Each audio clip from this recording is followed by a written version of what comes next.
Why does the accumulation of capital occur? Most systems designed to operate with a form of commodity exchange have some type of currency. Currency can take any number of forms, such as coin pieces, dollar bills, gold bars, etc. The value of currency has nothing to do with its relative use value. In fact, most currency has little to no use value at all. Its exchange value instead lies completely in what else it could obtain. This makes it a paradoxical sociological phenomenon. Money has value only because of what products it can obtain, but it only can potentially obtain those products because of its value. This only works so long as everyone, or at least enough people, agree that it does. The role of currency is to play the part of the ultimate exchangeable product. This is also known as a supercommodity. It simplifies the exchange process by making it easier to know the relative exchange values of two distinct commodities.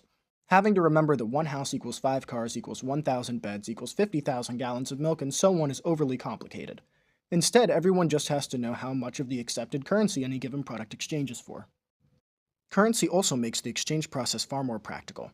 Even if a bicycle is known to be exchange equivalent of 5 pairs of shoes, if someone has 5 pairs of shoes and wants a bicycle, they have to hope that the person attempting to exchange their bicycle happens to want 5 pairs of shoes. Otherwise, both individuals will be stuck with a product they don't want and without a product they do. With the addition of a universal currency, they can sell their shoes for the monetary equivalent of a bicycle, then use the money to purchase it.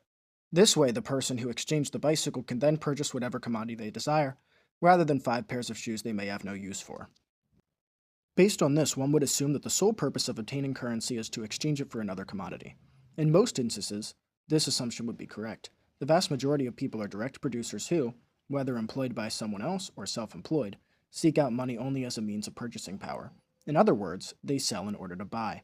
An individual who is employed at a bakery sells their labor in exchange for a wage so they can provide their own sustenance. Another individual who is a self-employed caterer sells the product of their labor in exchange for money not to accumulate it, but in order to obtain food, shelter, and various other commodities. This arrangement is in the form of commodity, money, commodity, where money is simply a stepping stone from producing commodities to purchasing them. A small portion of the population, however, makes money as an end in of itself. They don't sell commodities to buy them, they buy commodities to sell them. Through investment, money can be used to obtain more money. When this occurs, as in capitalism's namesake, money becomes capital. Capital has a self-expanding value. It exists solely to multiply itself. Capital only purchases commodities for exchange, never for use. The capital owner invests money into a commodity not merely to reap an equal sum back. They instead aim to gain more than they initially spent, to turn a profit. The goal here isn't just the inverse of the producers, but rather takes the form of money, commodity, more money.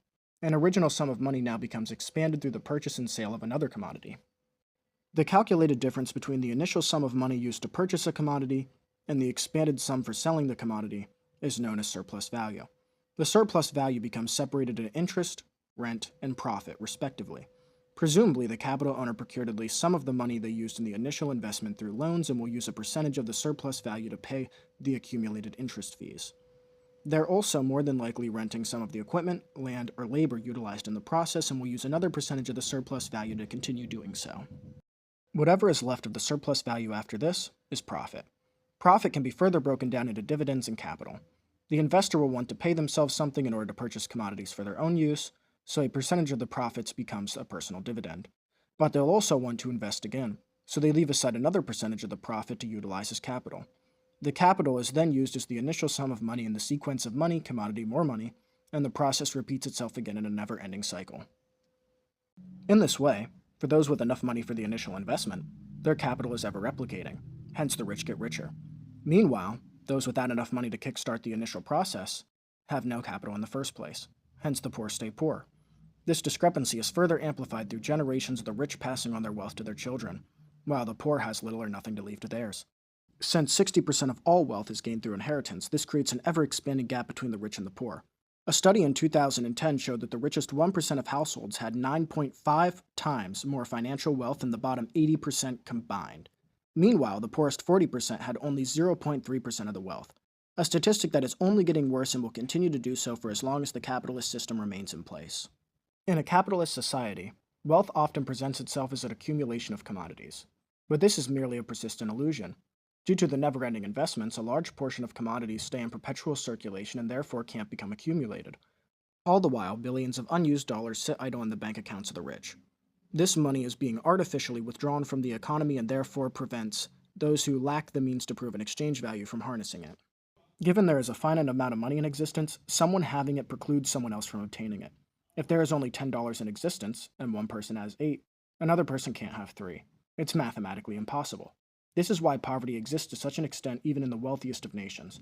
Because of the accumulation of capital, poverty becomes an uncircumventable facet of life. As wealth is a relative calculation, in order for there to be rich, there has to be poor. If everyone had 10% more money, prices would simply go up by 10% and nothing would actually change in regards to their material conditions. Furthermore, due to the endless accumulation of capital, advancements in technology often lead to worse conditions rather than favorable ones. Consider the invention of the power loom, which halved the time required to produce cloth.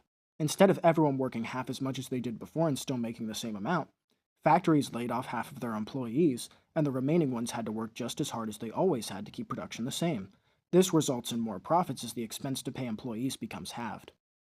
Similar circumstances occur every time that new technology that impacts labor is invented. If these factories were instead worker-owned cooperatives, the employees would simply have to do less work and work less hours, and they'd get paid more because of it. As biophysicist and ecologist Eric Ranch calculated in 2000, using the Bureau of Labor Statistics, the average worker would only need to work 11 hours per week in order to produce as much as one working 40 hours per week did in 1950. That would mean that, due to the advancement of technology, working a mere 2.2 hours a day would result in the same relative level of production. Instead, within the capitalist arrangement, the investor alone makes more money and everyone else suffers as a result. The accumulation of capital is also what creates the cruel business practices that are so prevalent in the capitalist system. The goal isn't to provide for humanity, ensure people's needs are met, or to produce a safe and secure environment for everyone. All of these virtues get thrown to the wayside in the name of profits. If something good does occur under capitalist production, it's an accidental byproduct of capital accumulation. But most of the time, this isn't the case. In the pursuit of infinite profits, corporations tend to do far more harm than good. I hope that you enjoyed this video essay on the accumulation of capital. Please consider following for more. Thank you.